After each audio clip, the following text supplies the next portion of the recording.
pananalig sa Diyos. Sinabi pa ni Jesus sa kanyang mga alagad, "Kaya't sinasabi ko sa inyo, huwag kayong mabalisa tungkol sa inyong buhay, sa inyong kakainin, o tungkol sa damit na kailangan ng inyong katawan, sapagkat ang buhay ay higit pa kaysa pagkain at ang katawan kaysa damit. Tingnan ninyo ang mga uwak, hindi sila nagtatanim ni umaaniman. Wala rin silang imbakan o kamalig, ngunit pinapakain sila ng Diyos. Higit kayong mahalaga kaysa mga ibon. Sino sa inyo ang makakapagdagdag sa kanyang buhay ng kahit isang oras dahil sa pagkabalisa? Kung hindi ninyo magawa ang ganoong kaliit na bagay, bakit kayo nababalisa tungkol sa ibang mga bagay?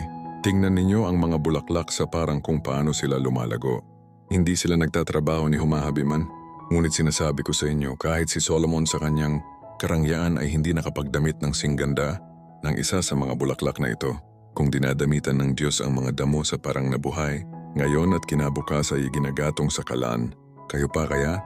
Kay liit ng inyong pananampalataya. Kaya't huwag kayong labis na mag-isip kung saan kayo kukuha ng kakainin at iinumin. Huwag na kayong mangamba. Ang mga bagay na ito ang pinagkakaabalahan ng mga taong di nananalig sa Diyos.